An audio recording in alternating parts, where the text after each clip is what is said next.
Gentlemen,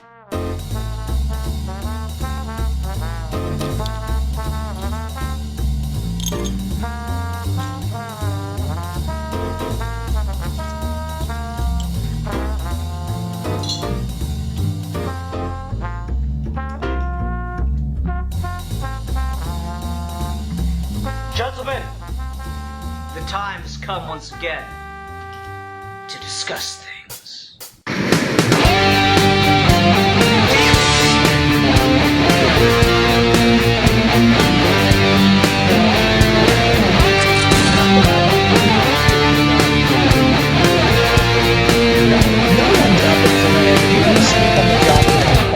Go for it. Right? Like, is your manager really gonna get on your ass about that? Like, really? Oh. 4 a.m. Yeah. Come on. Yeah. And on that note, hi everyone, welcome to another episode of Geeky Gentlemen. I am Spartu. Joining me today is the one, the only, the Staxy Beeves. Yes, the Staxy Bees of the House of Staxy. Yes. I've just got to try to find the most ridiculous ways to say your name. That's my new mission in life. Basically, then just go to Facebook and go to all of these quizzes that say your character from this universe is this combination of letters from your various family names. Oh, interesting. Okay. Yeah, that's a whole fad. Oh, okay. Anyway, so Steve, what are we here to discuss today on Geeky Gentlemen? Today we are talking about a film from 2015 or 16, maybe 2015, called The Green Room. Yeah, and this by the same director who did Blue Ruin. He's also known for, like, a bunch of other stuff, and there's, like, a lot of rumors floating around about him. He got really popular for a music video he did for the Beatles song Yellow Submarine. He did a cult film back in the early 2000s called Orange County. He also did another music video for Prince's Purple Rain. He did a couple episodes of the series White Collar. He did the second remake of the Pink Panther movie. He's attached, apparently, it's rumored he's attached that he's going to do a DCEU version of Red Tornado, and his name is also come up for this eventual sequel to Black Panther. I just want to say... He's also supposed to be doing a spin-off for the Fairly Odd Parents called Crimson Chin. Yeah, there we go.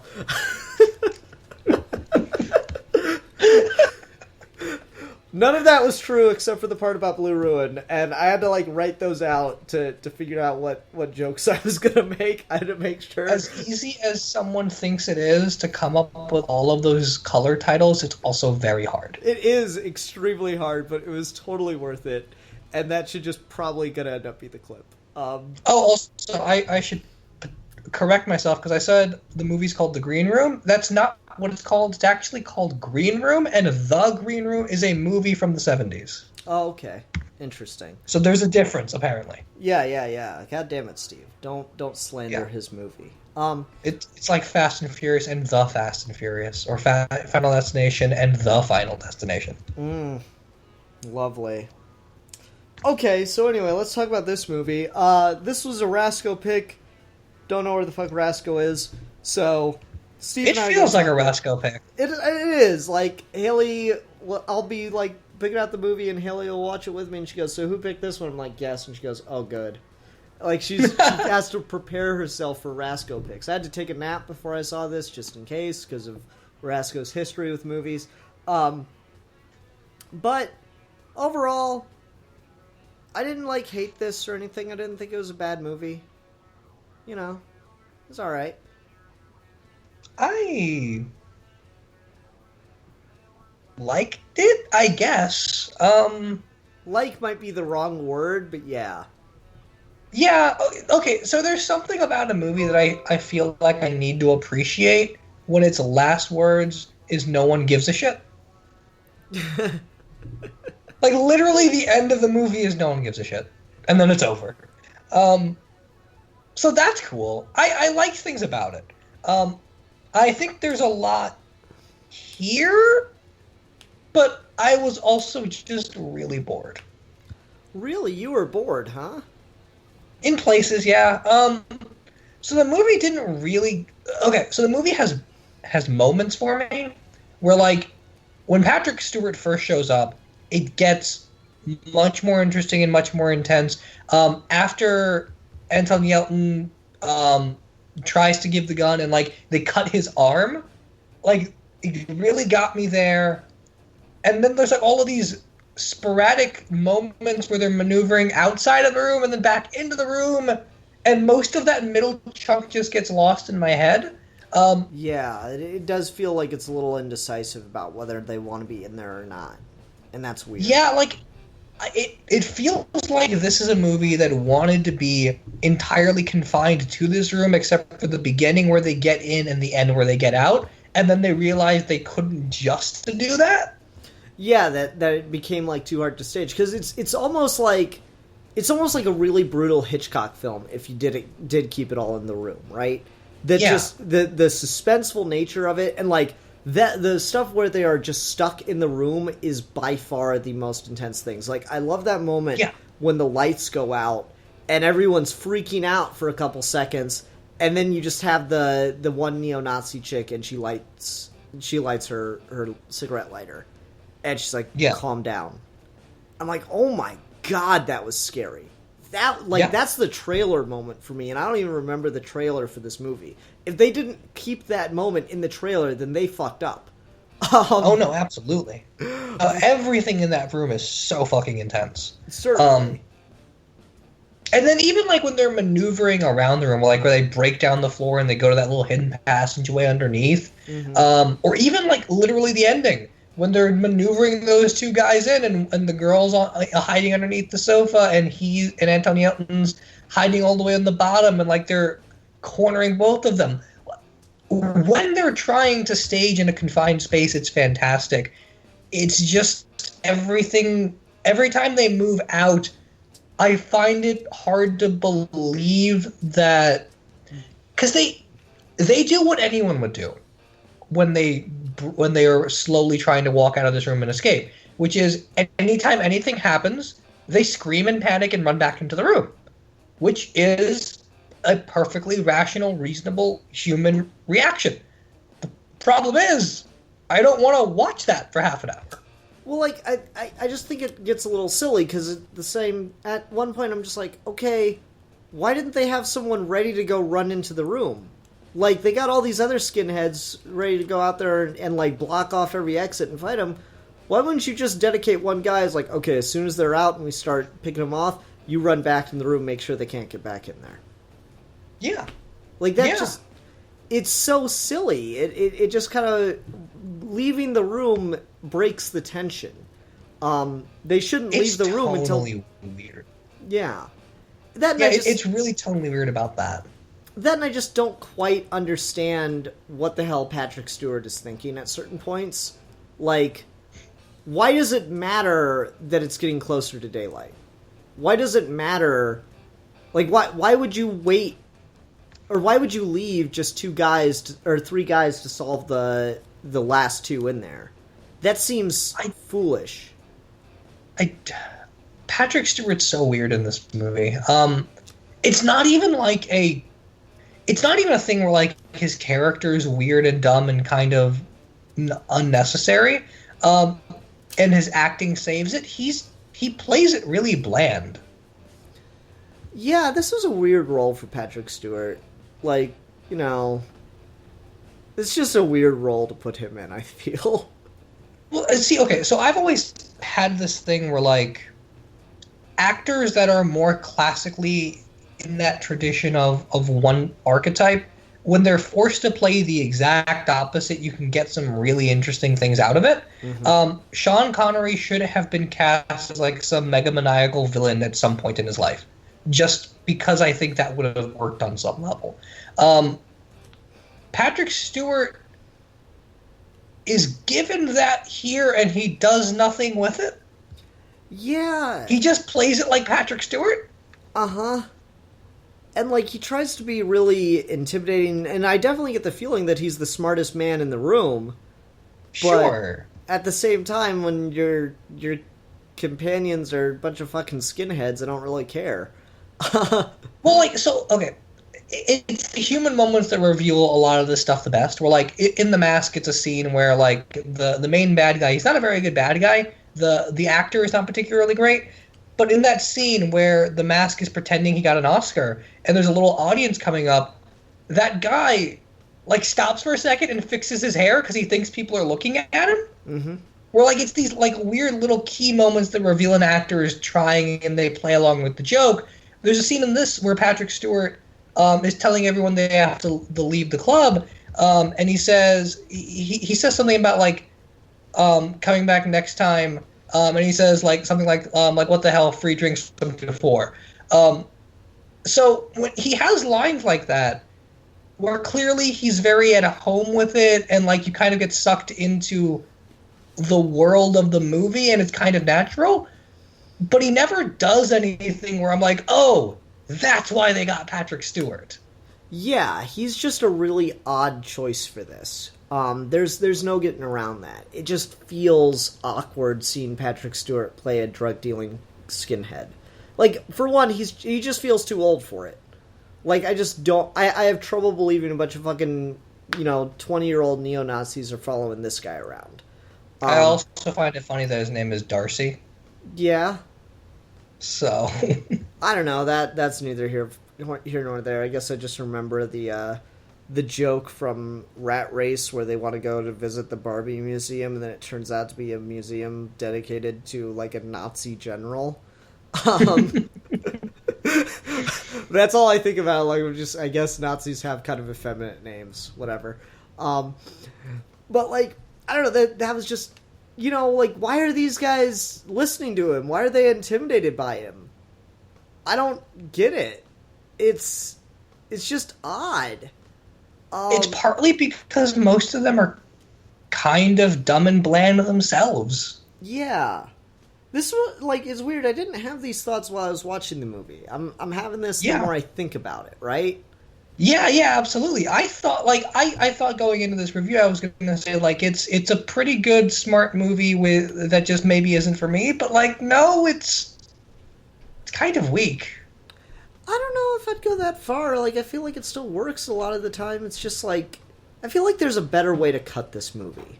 I feel that might be the problem. I feel like it's trying too hard to be feature-length, and it would be okay if this was just, like, a half-hour, 45-minute movie.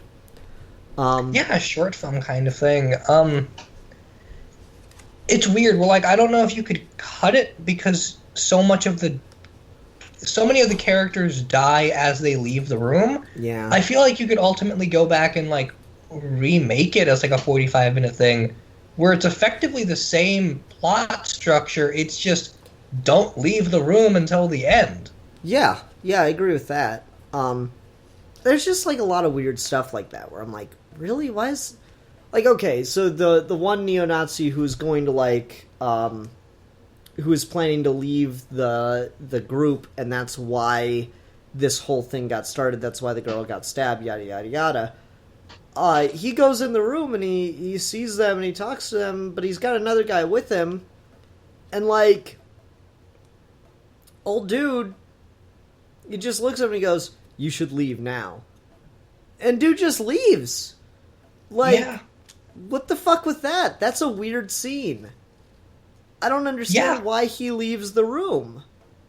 Well, okay. Is part of the problem here that, like, none of the Nazi skinheads seem to behave like Nazi skinheads?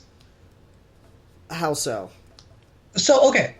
When I think Nazi skinheads in this movie, I have to remind myself that that's what they're supposed to be. Like, I see the swastikas and I see the SS symbols and stuff. So, like, they are Nazi skinheads, but they're that because you're telling me they're that, not because, like, I see them raving, foaming at the mouth, or, like, using racial slurs or shit like that. Like, there's no speech about a master race, or, like, the whole, like, Nazi skinhead... I think that's part of what it is that, like, the energy of this movie felt wrong to me. Where, like, I'm going into this reading the plot synopsis, which is, here is a punk band who is trapped in a room by Nazi skinheads. that sounds like a completely different tone and a completely different level of performance than what we get here. We're like, the way that plot reads, I was expecting like the Nazi skinheads to behave like the guys from Mad Max Fury Road. Yeah, there's like an intense lack of energy, and there's just like okay, we'll do this now. Okay, we'll do this now. And that's... like, they don't even, like, take pleasure in, like, hunting them down. Yeah, like, you need... You know what you need? You know what you need, Steve? What's that? You need the guy with the glass bottles going, Warriors, come out to play! That's exactly... You need that energy of, like, violence is fun. Yeah. And, like, at no point do any of these guys laugh or get a kick out of it. Like, the guy, like, sicks his dog on people, and, like, he has that line where he goes, I'll consider it a personal favor if he dies with meat in his mouth. And, like, I don't know, that guy doesn't seem like he's having a good time sicking his dogs on people, but he should be living for this shit. You know? There's a weird, like, added humanity that he shouldn't have when at the end the dog comes back and just, like, lays next to him. I mean, yeah, it's weird, because Haley goes, aw, I'm like, it's a fucking attack dog laying next to its racist Nazi master. That shouldn't be an awe moment, but yeah, it is. Like, just, if you see that in any other context, that's a moment where you go, oh, that poor dog. But, like, the dog, we saw the dog kill 2 people. Like, the shit with this. Yeah, like, I just, okay. So thematically, there's a really interesting thing happening here where Anton Yelton goes on this little anecdote about how he went, because paintball's a recurring idea throughout it, but like there's a thing where he says like him and his friends went to play paintball with another group of people and like they were all into it. And so there's this notion throughout it where like everyone is sort of playing into a war that they see reality with. So, like, music is a way to deal with reality. Being a neo-Nazi is a way to deal with reality. And then there's clearly conflict in that. That's kind of an interesting idea. It's kind of a cool idea. But the way that operates in this movie, I don't see anyone, like, ever... Like, because, like... To use his phrase, they go all in at the end and like paint their faces and shit. I don't see anyone else ever doing that for any reason, not even the neo-Nazis. We're like, here is this band that played that literally played a fuck off Nazi song at the beginning. And they're a punk band, which is almost always more liberal. And the Nazi isn't going to just be, like, taking pleasure in skinning them alive or something? Like, I don't know. It just... That's the other weird part. Is, like, you know, they play that Nazis fuck off song, and, like, yeah, guys throw beer bottles at him and spit on him. Then they just start playing normal music, and it's like, okay, that was a good set. Like, what is this? It seems like it's more of a matter of, like, they just didn't like the song, and then the sound got better or something. Like... I don't understand why they had to be neo-Nazis, because the commentary of what they're supposed to be in my head is not what's in the movie, and I'm having a hard time trying to figure out what the movie thinks it's saying about neo-Nazis. Yeah, I feel like the only reason that they have to be neo-Nazis is the red laces reveal. I feel that is the only... You know, it's so weird. Sidetrack moment. I had a job for one day where I was going door to door trying to sell Verizon cable, and that's why I had it for one day. But, like, the guy that I was doing it with was out from California, and at the time I had red and black shoelaces on. And he goes, you fucking, like, white supremacist or something, dude? I'm like, motherfucker, I have an afro. And he's like, I'm like, why would you think that? He goes, oh, red and black shoelaces mean you're a white supremacist in California. I'm like, what the fuck? God damn it, why do the Nazis have to take all the cool color combinations and fashion trends? Fuckers! Look, Nazis got red and black, gay people got the entirety of refracted light. I feel like it's kind of an even trade.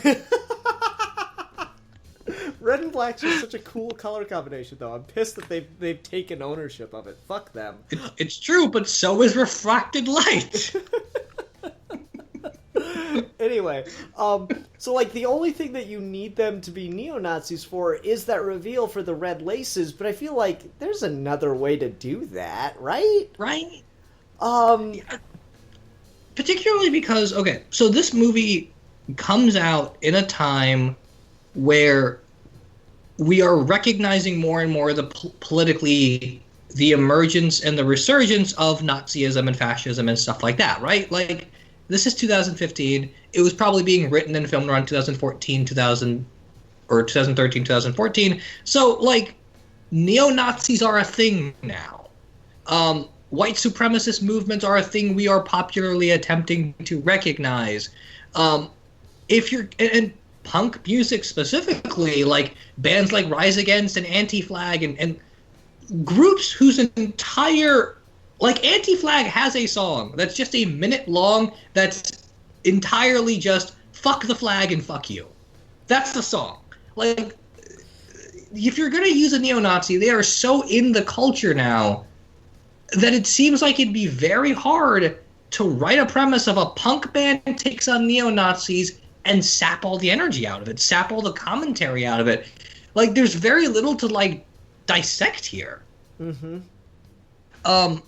I don't know what the thematic crux of them being neo-Nazis really is. I can kind of get the dots going of, like, the neo-Nazis being all into this fake war persona that they've created.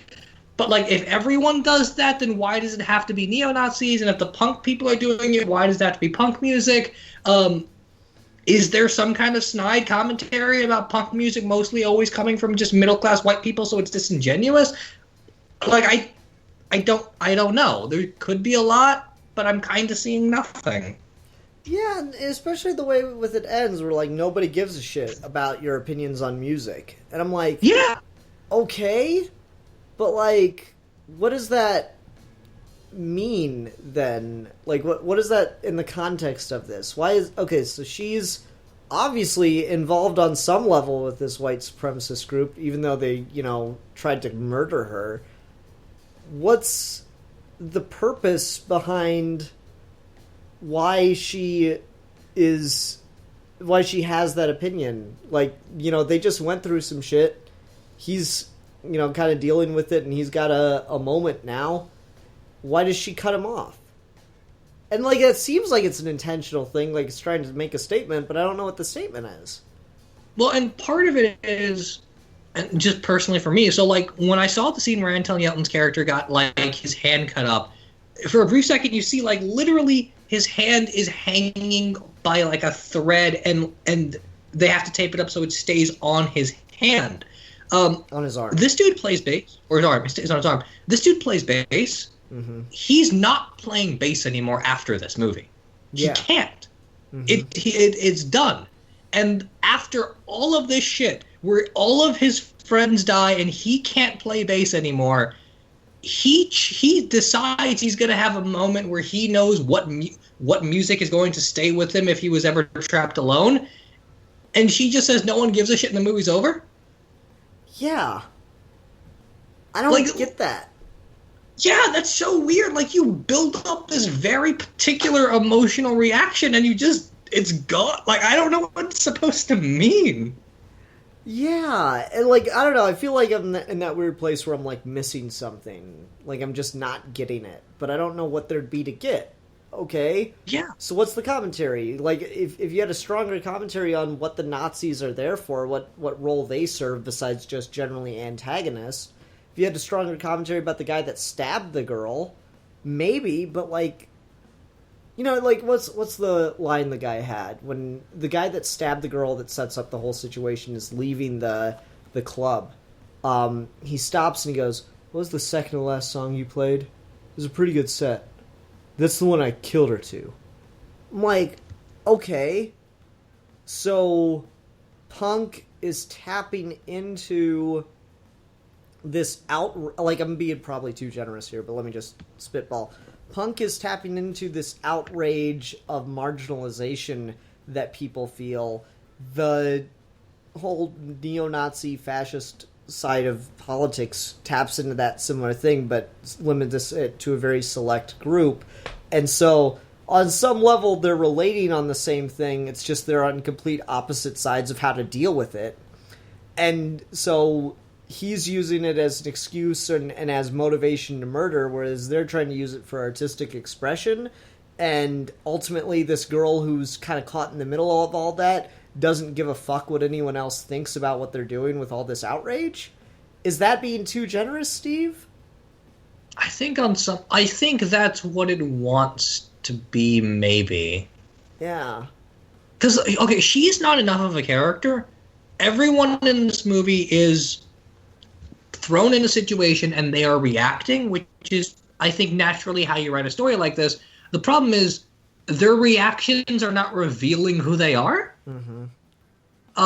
So, like, I want to agree with that interpretation, but, like, in having to deal with her friend being stabbed and then allying herself against the neo-Nazis and with this punk band, I don't know how she internalizes that or how she feels about that. Here's this guy that's never going to play bass again, thrown into this situation, and he's reacting by surviving, and I don't know how he feels about surviving because the movie cut him off. Everyone else died, so... Do you know the song that they played at the very end credits? Do you know who that was, by chance? I don't. Because I can look it up, probably. Yeah, I'm tempted to think that's the answer. Is that Maybe. band? Everyone else picked really popular bands, though, so I don't know, like, who that one that was playing was, and if that has any significance. Well, and Patrick Stewart's another good example of this, where, like, I get on a very fundamental, basic property level of, okay, he wants the kids out of his place. Mm-hmm. But in trying to deal with this situation, it doesn't challenge him. It doesn't do anything. Mm-hmm. Like, this whole situation from beginning to end, should he lived, he's not a different person. Yeah. So what's the point? Just all the shit he has to put up with, I guess? I don't know. Like, that's so weird. And, like, also, just, there's a lot of weird stuff in this movie. Like, okay, so there's the ending, or it's toward the very end, where they confront Patrick Stewart and the other two neo-Nazis that are left as they're trying to set up the crime scene, right? Yeah. And girl shoots the dog owner, and bass player shoots the other neo-Nazi, and then Patrick Stewart just, like, starts walking away. And maybe this is, like, bad direction or something. Like, he is literally just turns around and starts walking the opposite direction. Like that. Like, he doesn't run. He doesn't try to hide. He just straight turns around and walks and gets shot a bunch of times. As he's got, like, a gun in his hand. I don't understand why he turned around and walked away. That's weird, right? That is really odd.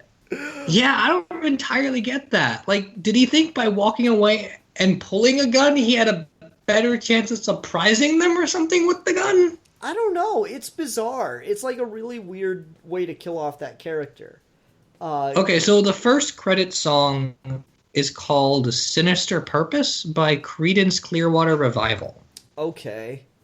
I That is don't know if that means anything. Yeah, that is a popular band, and, like, let's see here, other Clearwater Revival's a big band, and they've got a lot of protest era songs, so that could maybe feed into this whole outrage thing. Because, like, what's the other one? Well, I'm just looking up the lyrics to Sinister Purpose and seeing if that helps. Okay. Because I'm curious. I want there to be a meaning here, but, like, I'm not seeing it. Yeah, I'm trying to think of other stuff, because there's, like, Bad Moon Rising.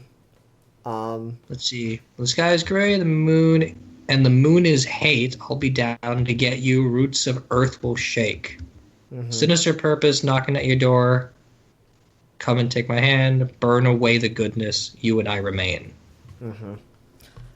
I don't know. Like, if I'm gonna go with this overly generous, I don't give a fuck about your outrage thing, or I don't give a shit, to quote the movie, about your outrage thing, that kind of fits with, like, his character arc and choosing Clearwater Revival, because they had a lot of protest songs, It Ain't Me. Like, you know, what's the lines from It Ain't Me? It ain't me, it ain't me. I ain't no senator's son. Like, about, you know, there's a whole Vietnam War song, protest song. And then there's I see bad moon rising, I see trouble on the way, I see rivers overflowing. You know, that's a lot of commentary. So maybe that's what he was going to say was Clearwater Revival. Okay, so if this turns out to be that all of these kids are like, if they like represent that whole notion of like that protest era and stuff, because they're for kids relatively our age, if not a little bit older, maybe a little bit younger, depending on how you're measuring it out. The punk bands they listen to are surprisingly old and probably not what people who listen to punk now would listen to. So very specifically, they're talking more about protest stuff, and they're talking more specifically about outrage. And then they fight the neo-Nazis, and then everyone dies, and then if the end of the day is no one gives a fuck, then fuck this movie, because that's not what that should be. Yeah, and especially, like, it's really generous, because I'll give you that there's probably an argument to be made for the punk and the outrage at society, especially with the bass player and his whole thing about, like, we don't do social media, or we don't post our music online because it loses its connection. I'll give you that on his side. You have to reach, and you have to take what you know about neo-Nazis, and you have to have a very nuanced understanding of fascism to be able to buy this, right? Because otherwise, there's nothing for motivation and what connects neo-Nazis to the punk movement. There's nothing in this movie itself. If you'd never heard of neo-Nazis before, this wouldn't be completely meaningless to you. You wouldn't be able to understand that interpretation whatsoever. It's in an age where like punk music and metal music and stuff like that is very much cutting out all of the bullshit nuance and all of the metaphor, and just being as literal as possible about the problems people are facing. If this movie is going to be as weirdly disregarding as it is, then I don't see any reason to watch it. Mm-hmm. Yeah. It's weird because like I didn't think this way while watching it. I kind of was into it for a while. Yeah, I mean, I think it's still like a fairly suspenseful movie. Like, it's got good filmmaking behind it, if nothing else. Yeah, it's not badly made. Uh-huh. And Anton Yelton's fantastic. Yeah. And, like, just to get back to the idea that you were talking about, like, if it is this message of, I don't give a shit about your outrage, okay, so, like, what's your solution then? Just fucking kill people? What? Huh? I'm confused. Like, okay, so she initially gave a shit about the outrage of so-called, white genocide. And that's what us, again, I have to take what I know about neo-Nazis and fascist groups to be able to apply that. But she supposedly gave a shit about that. And Anton Yelton and the band supposedly give a shit about, punk values of anti-authoritarianism. So they're both channeling their outrage in different directions. They go through all this. She kills people that obviously didn't give a fuck about her outrage. They were just out to make money for themselves. And so the message is no one's actually gives a shit about your outrage. It's just people use you as a means to an end. Maybe? What? Which isn't true. I feel making neo-Nazis just a front for a heroin distribution chain is kind of undercutting what makes neo-Nazis frightening, right? Yeah. I mean, and this is not just like, it's not just a bunch of people that hang out at a club and most of them happen to be neo-Nazis. It's that this is a neo-Nazi breeding ground and they all hang out here. And they are not only distributing drugs, but like are all prepared with multiple weapons to kill people. Mm-hmm. And it really seems to downplay a lot of what that's supposed to mean. And if its message isn't going to be something very definitively against the neo-Nazis, that it's defending a context under which where they're not that bad. And that's just not what you do. Yeah, like it doesn't. I wouldn't go so far as to say not that bad. I would probably stop at where they're just a part of like a part of society where you just have to accept that. And like that's trying bullshit. to make it. If this can be interpreted in a way where a neo-Nazi perspective is as valid as a resistance perspective, then fuck this movie. Yeah, I agree. And, it's weird because, we were talking about the neo-Nazis don't seem to be having any fun doing this. And on some level, that's a problem of filmmaking. But Lindsay Ellis, Nostalgia Chick, did a video on the producers a couple months back. And she made a really fantastic point, which is not something that I knew about and might be worth talking about in the context of this movie, wherein American History X, the film with Edward Norton, the text clearly is against white nationalism, right?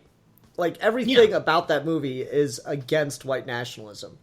But it hasn't changed the fact that white nationalists fucking love that movie for its visuals, because while everything might be pitted against them, the way in which it visualizes and shows the neo-Nazi movement in America just looks really cool. Like Edward Norton with the swastika tattoo on his chest dunking a basketball looks cool. So they love the visuals of it, even though and so they choose to ignore the text. But that's not something that any neo-Nazi group does with Springtime for Hitler. Because it's so pomp and over the top and ridiculous and just like uses the tools of fascism to poke fun at fascism. It all, like, she makes a very good point about that, and I tend to agree. So maybe the director's kind of aware of the reputation for neo-Nazis to ignore the text of your film and just embrace imagery that makes them look cool or powerful in any way, shape, or form. And so he didn't want to give them that. He didn't want to show them having fun with violence. Well, then, okay. So if someone wants to make the argument that the use of neo-Nazis is going to, on some level, be able to glorify them, then the simple solution is just don't use neo-Nazis. Yeah, I would agree with that. And so again, I feel like they're just the wrong choice of a villain then, right? Like, yeah, like if you're going to be concerned about that, then don't make this movie. Yeah, like, I wouldn't say don't make this movie. I feel like just make a movie with a different choice of villain. Like, it could have just all been about the drugs to begin with, right? There's nothing about this that, like, you needed it to be a neo-Nazi thing. Like, if the whole thing's just they're really concerned about the drugs and about people reporting them for their crimes and cops showing up to investigate, okay, just fucking make it like a crime empire that's running a nightclub with a punk band that played in it. The neo-Nazis don't add a level of scariness just by the virtue of them being neo-Nazis. Again, the only visual that's dependent on the neo-Nazis is the red shoelaces. That is the only thing. And you know what? You could have made this a period piece. Set it in the early 90s, make it about Crips and Bloods. Girl sees blue shoes. Bam. Done. That's all you need. You just need that thing that... And, like, you don't even have to make it a period piece, but, like, you just need some kind of visual marker for a gang, and then you can have it. Visual marker for a gang attached to the feet. That's it. That's all you need. Yeah, it's a really bizarre thing where it wants to play off the shock value and power of certain visuals, but those are not anywhere near enough to really justify watching it in that way. We're like... So I want to go back to the hand thing just because, like, that... The makeup and like actual dealing of like and the acting and stuff where like his hands literally hanging off of his arm, like that's great. It's really intense and it really connects you to the movie and to the humanity. And you don't do anything with that. Like he's panicking in the moment where he's in pain, but then everything around that he's never like thinks about it or like there's never actively a situation where the lack of a hand is a problem. I'd say maybe with the shotgun. Maybe. I'll push back. I'll say definitely with the shotgun. Okay, but like that's one scene at the very end when they've already figured out what they're doing. Yeah. We're like, and at that point, that's just more of a practical thing than it is him dealing with the fact that he doesn't have his hand anymore. It's just a weird thing. Like, everything in this movie, on some disconnected level, is a cool cue that doesn't connect on any sort of important narrative level. Mm-hmm. Like, I'm not saying every movie has to say something, but if you're going to show something as specific as neo-Nazis, then you open up a very particular can of worms when it comes to the ethics of art, which is, if you're going to show something that you recognize and that you understand is bad, then there's only two ways to go about it. There's the context of showing it's bad with the understanding of this is bad, or showing it without that and therefore allowing it to be glorified. Mm-hmm. Yeah. And so, if you're gonna try and like walk that tightrope and not land on either side, then I don't know what the point of showing it at all is. Yeah. And again, I just keep going back to that no one gives a shit about your outrage thing. And so I'm like, is it just advocating that people need to chill the fuck out? It's like it doesn't care which side's right or wrong. It just, people need to chill the fuck out and not be outraged because no. Yeah. No, I'm not if you're okay telling me not to be upset about neo-Nazis, then fuck you. Yeah, exactly. I'm like it. And I don't know, like, maybe I'm just, again, if I feel like I'm being overly generous in giving that interpretation, but I don't know what other interpretation you could have besides that it's a useless scene. That it's just a contradictory moment. I cannot imagine another interpretation that lines up with anything else in the movie.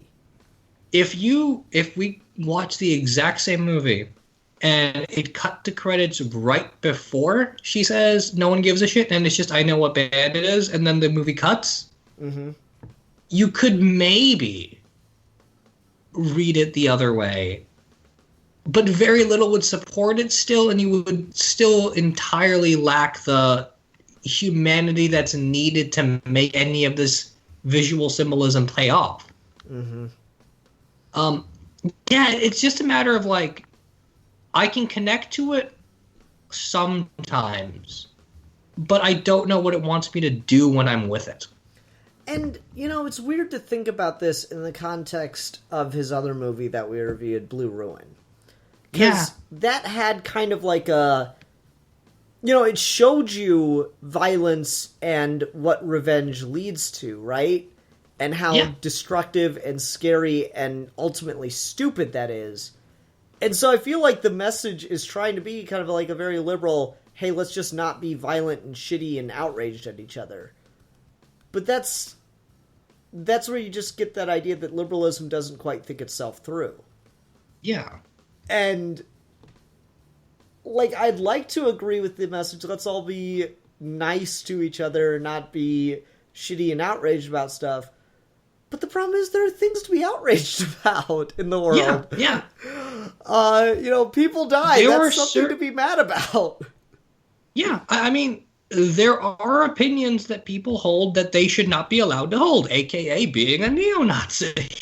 Yeah, I mean, you know, I don't know if I'd go that far. Like, hold whatever opinion you want, but, like, you don't have to be considered just a part of society. We don't have to just, like, allow you to exist as if that's not a problem. If you hold that opinion, fine, hold that opinion, but that should have a very drastic effect on your prospects in life, right?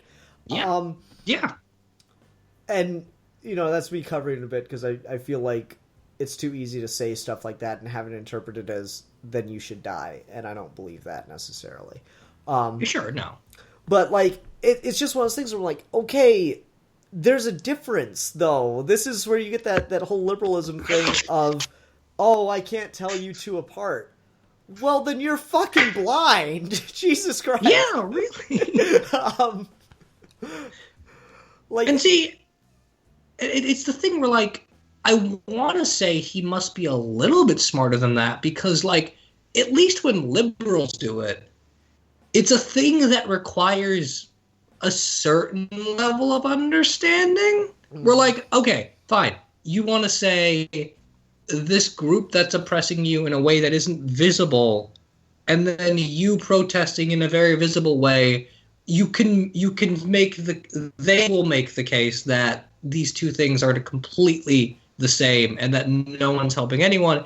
But it requires a certain level of understanding to see, well, no, that's not how this operates. When you specifically choose punk music and neo-Nazis, it should be obvious, right? Yeah. Like, this is a good guy, bad guy situation. Mm-hmm.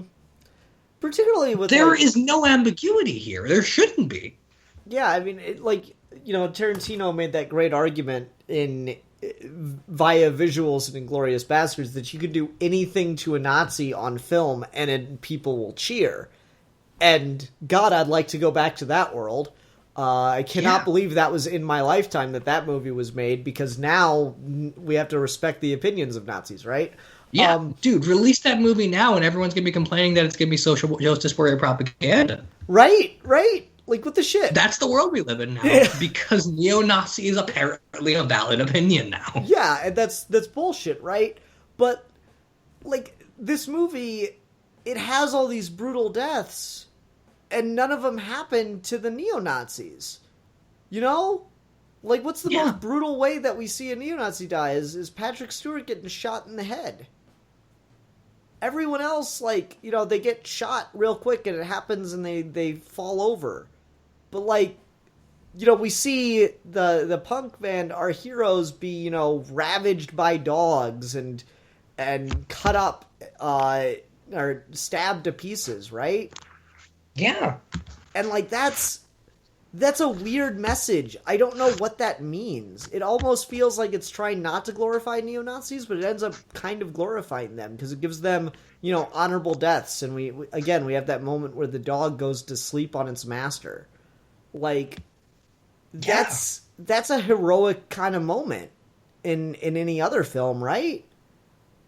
Yeah, absolutely. I mean, that dog is wandering for the whole majority of that final act and then comes back home, and it's supposed to mean something and it shouldn't. Mm-hmm. At least not in that way. I mean, if anything, it just makes you realize, okay, this was a person.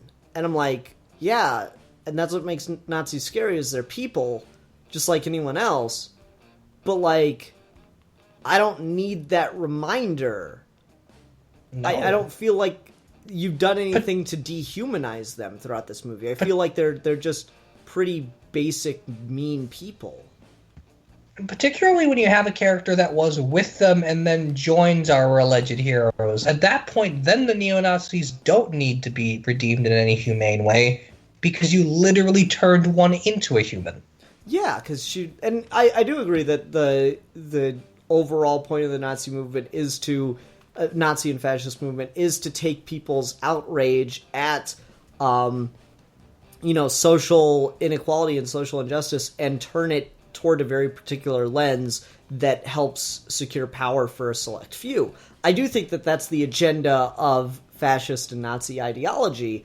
And so, like, I do see people that become that as victims in a certain sense, certainly not to the same degree that they victimize others, but they are people being misled and manipulated, I believe. But at the same time, again, we got a character who changed and who saw that happen, who saw that that's what was happening to her, that she wasn't allowed to leave whenever she felt like that they put ownership on her, that she basically sold herself into slavery, right? Yeah. You don't need to humanize the guy who sick dogs on people. Yeah. I don't get this at all. It's really, I feel it is just very, very confused. I feel that's the best I can say. It is a very confused film. And it's very confused because the way this premise is described to anyone leads to a very particular interpretation that it does not agree with, or it doesn't support, really. Mm-hmm. me telling someone about this movie will almost never will almost never be an accurate representation of what they thought it was going to be. Yeah. And that's the sad thing about it. And I remember seeing the trailer, and it looked fucking intense. And I do want to talk a little bit more about the positives, because we've been really, really hard on this one. Sure, yeah. But it is a very intense movie at times. And, like... Oh, yeah. Yeah, when that guy sticks his arm through the door, and it gets just cut to shreds. And no one knows what to do in that moment. So he just breaks the guy's arm for the fuck of it. Just because, like, he's confused, he's not sure what he should do, so he just breaks the dude's arm right then and there. Yeah. That's a really intense moment. Again, this whole premise feels very Hitchcockian, but with the rating turned all the way up, right? Oh yeah, absolutely. When they're locked in a room, when they're like trying to bargain with Patrick Stewart's character, all of them being very panicked and him not at all. When he's choking that guy out, and he's like, "Tell me when he's out. Tell me when he's out," and you can't trust whether or not he's going to actually be out. There's some genuine levels of intensity and worry that go all the way throughout it. It's an experience to watch, that's for sure. Yeah, and like I genuinely feel for these guys. They're friggin' poor, and they're planning to siphon gas to get around the country. That's pretty ridiculous. Yeah. It's a thriller. Yeah, definitely. And like I think the action scenes, even though I agree I don't like that they keep leaving the room and running back in, I feel the action scenes are really well done, where it doesn't like glorify the violence, it just makes you cringe at it. Yeah. Like the dog chewing on people. And then there's just, some genuine cleverness. Like, I never would have thought about this, but I thought it was a really, really unique way to take care of a problem in a movie. Wherein, okay, there are dogs. Obviously, a dog that's trained to attack is going to keep attacking no matter how much you hit it. That's the whole point. I never would have thought of making a feedback loop with the microphone and the sound system. That was really clever. Yeah, that's really clever. And then just like the little bits of more realistic humanity where like one of the girls grabs the fire extinguisher and she takes the pin out and she holds on to it, and it's not like a dumb movie thing of you blast it once and it's gone. It's a recurring tool throughout the movie. Mm-hmm.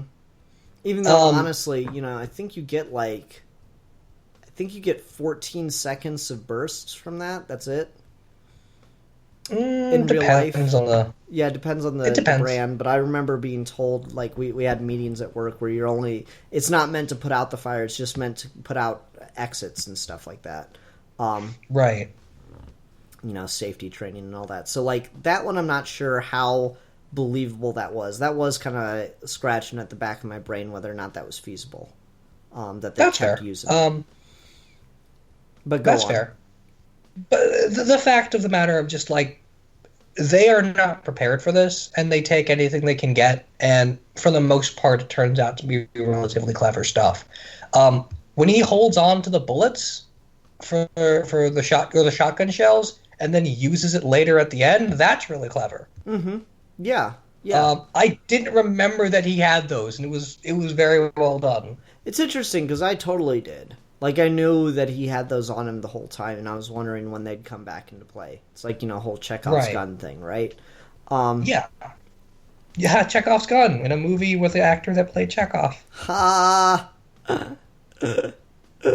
It's funny, because it rhymes.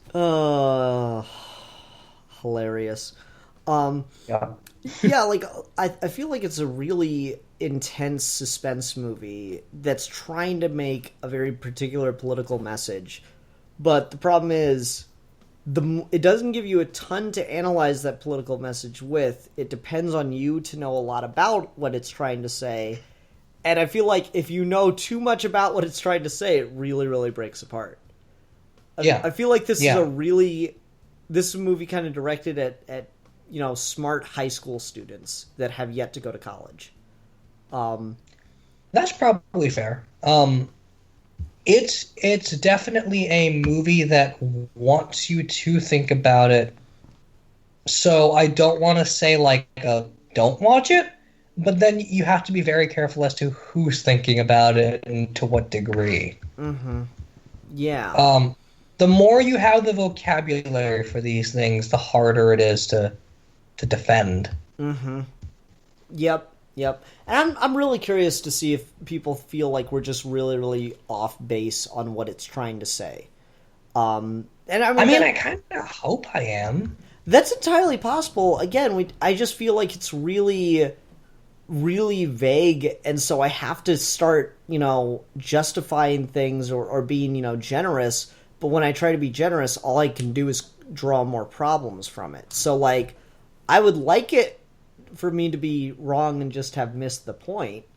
I feel that would be a stronger thing. Because, if I'm missing the point, then it didn't do enough to give me the point. But that's a much less severe problem than, at least in my mind, to equating outrage of youth, outrage at society with outrage that leads to fascism.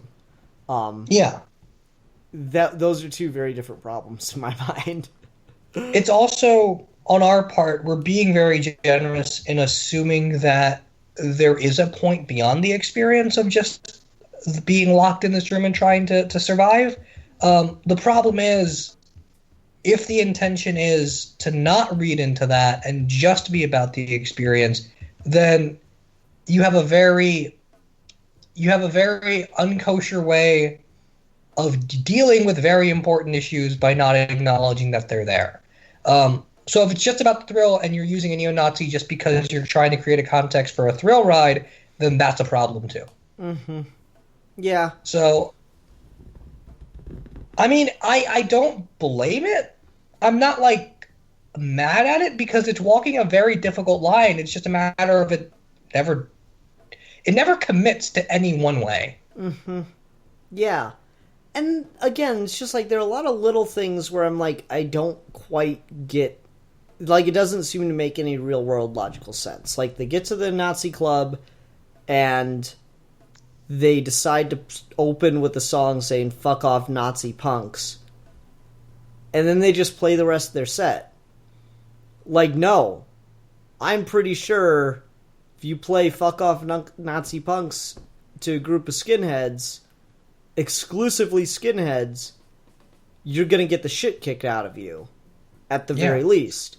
That should have been, their ending set, and then they, tried to run out of the place.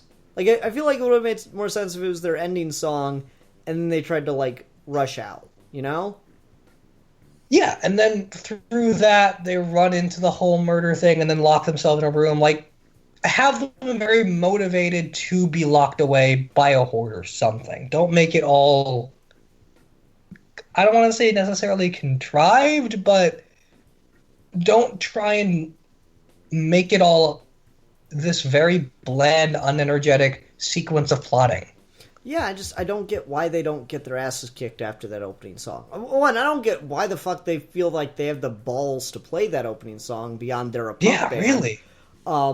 If you feel that way about Nazis, maybe don't take money from fucking Nazis. Yeah, really.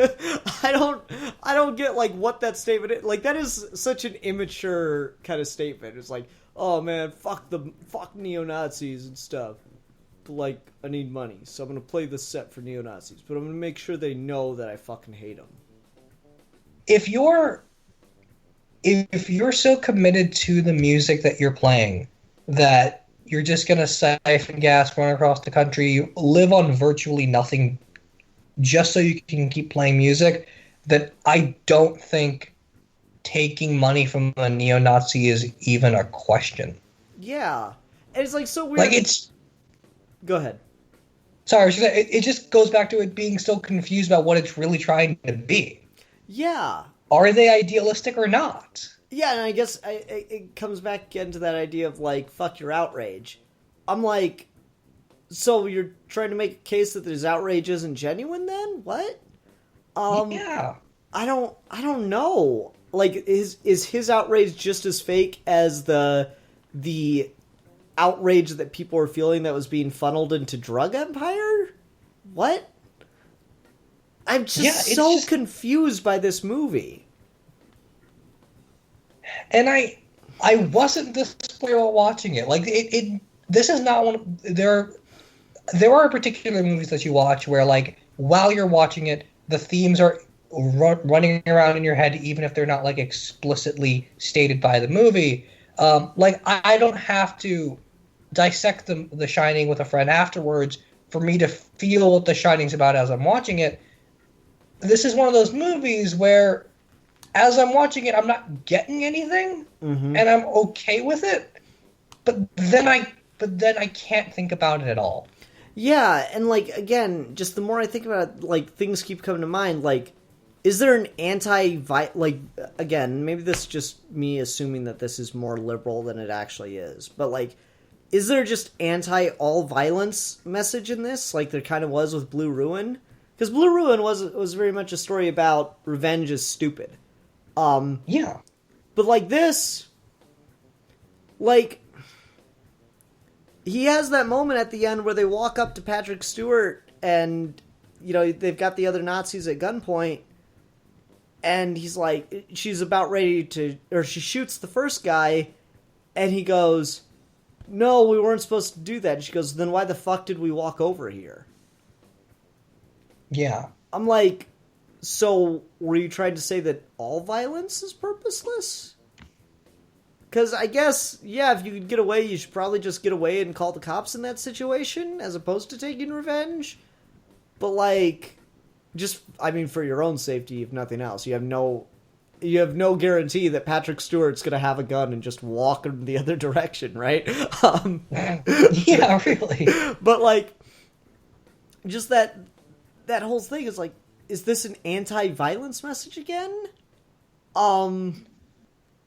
And if it is, it's just very uneducated about it. We're like, I don't even think it really knows, because it's a very contrived thing. Like, if it wants to talk about violence, it's forcing a very particular situation of violence that is not typically what we talk about when we're trying to justify it.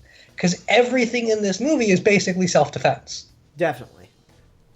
So, like, the actual structure of the movie doesn't support a message on violence.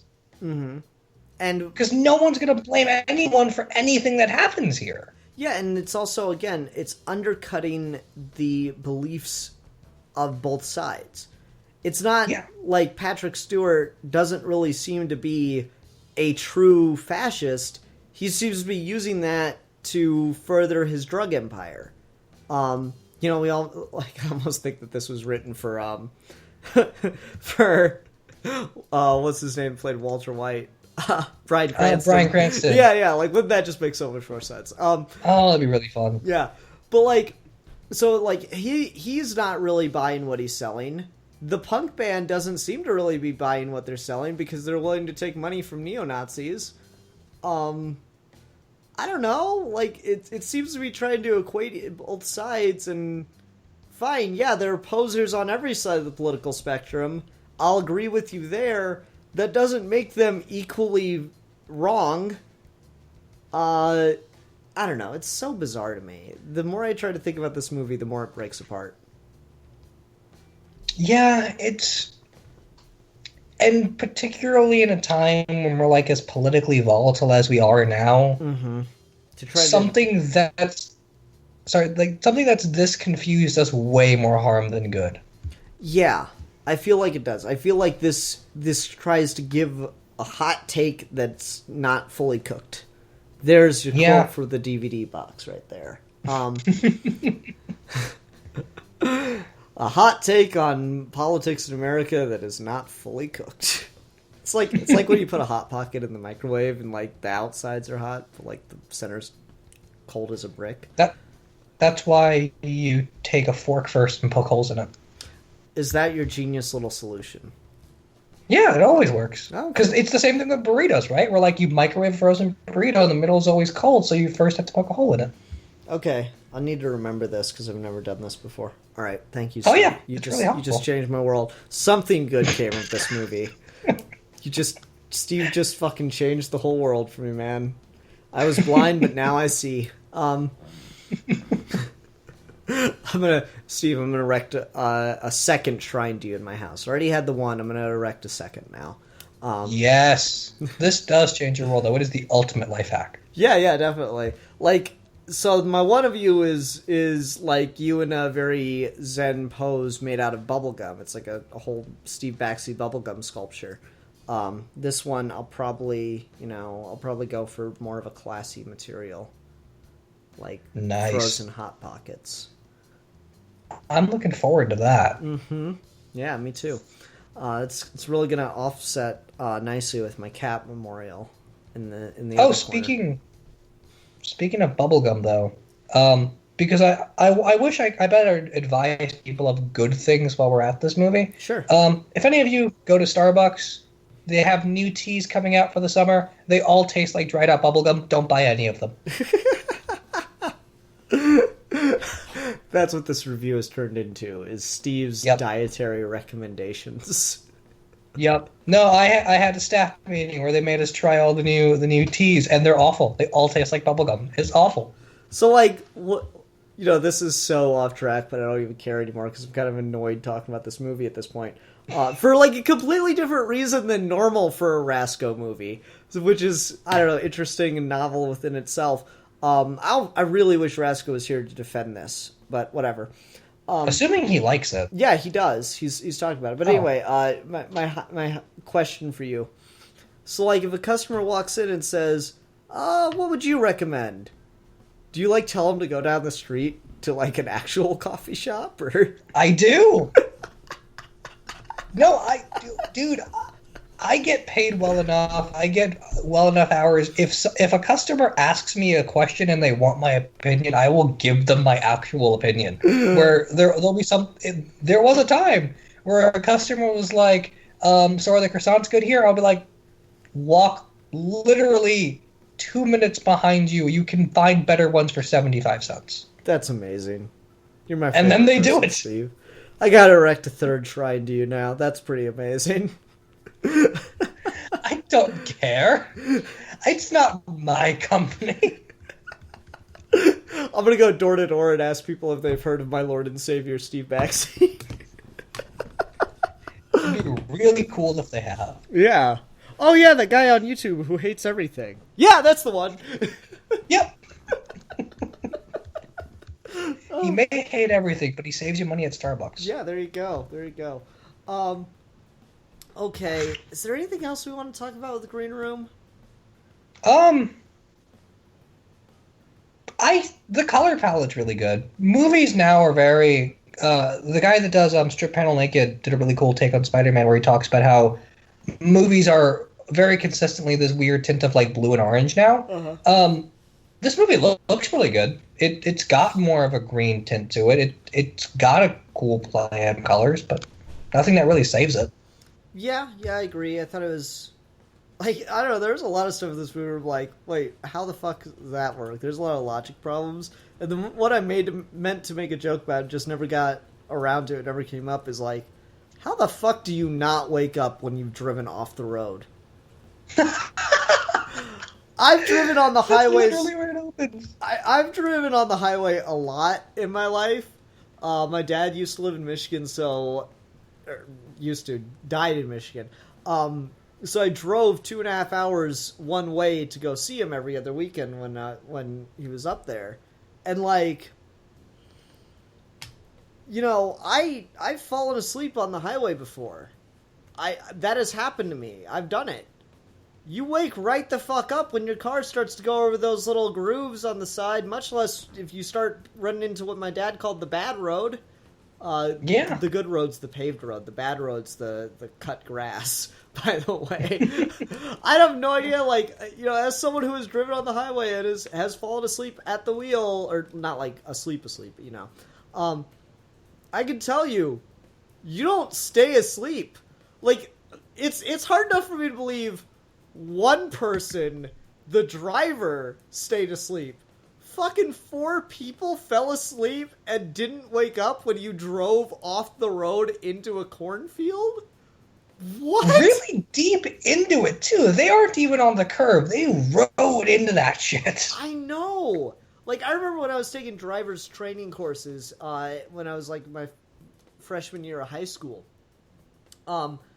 There'd be, like, 4 of us in a car with the instructor, and, like, we'd take turns rotating in and out.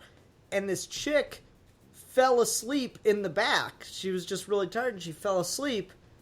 And then the kid driving accidentally went a little off-road and hit the fucking, like, bumps that they have to wake up drivers, and she woke the fuck up. How the hell are 4 people in the goddamn van not gonna wake up when they drive off the road? It's true. It's really fucked up. That doesn't make any... Like, immediately suspension of disbelief is lost. From scene 1. Right? Like, they'd all be smashed. There's no fucking way. Oh, it's true. I didn't even remember that at this point. There are a lot of other problems with this movie. This is by no means, the biggest one. But that is really hard for me to swallow. One person in a car alone falls asleep. Maybe I can believe they got knocked out by the steering wheel or something. But there's no way in fuck 4 people do not realize you drove off the goddamn road. No absolutely. Fucking way. Okay. Steve, let's go ahead and move on to the ratings. What are you going to rate this movie? I'm gonna go ahead and rate this movie. I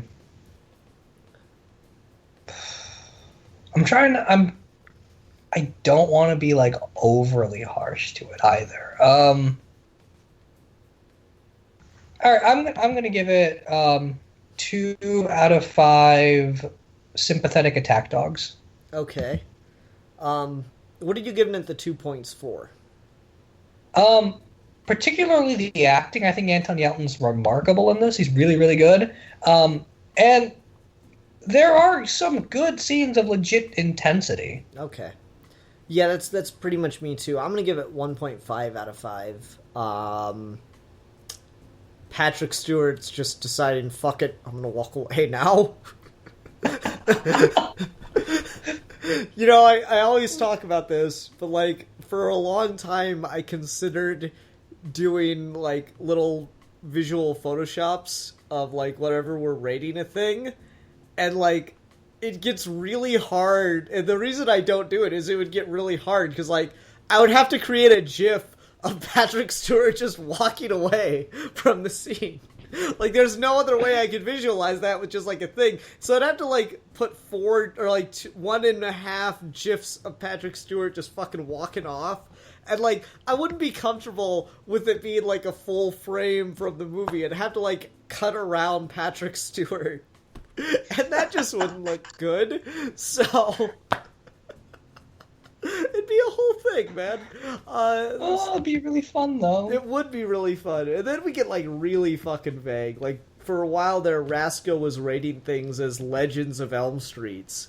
And I'm just like, how the fuck would I manage that one? Okay. There's no visual good enough. Yeah, exactly. Alright. So, let's see here. Did you pick the time before? No, it was me that picked the education topic. Steve, what are we going to be talking about next time? We need a discussion topic. Discussion topic. Okay, I actually have one off the top of my head. I don't think you've done this one yet. So can we talk about truth, justice, and the American way? As it relates to Superman? As it relates to Superman, and specifically what that's supposed to mean. Like when Superman says, I fight for truth, justice, and the American way. For Superman, what is truth, what is justice, and what is the American way? I am so down for this. Let's go. I'm actually writing a paper on this, so that's partly why I want to talk about it. Yeah, that's cool. I'll help write your paper. Woo! All right. That's all I ask. Yep. You helped me with the homework for, like, one episode of Geeky Gentleman. That was pretty fun. Did I? Yeah. Remember when we did that, like, whole discussion on art versus history? That was just, like, seriously me, like, asking you guys questions for my homework. That was a fun I remember that now, yeah. That was a pretty epic episode. All Okay, everyone, thanks very much for watching.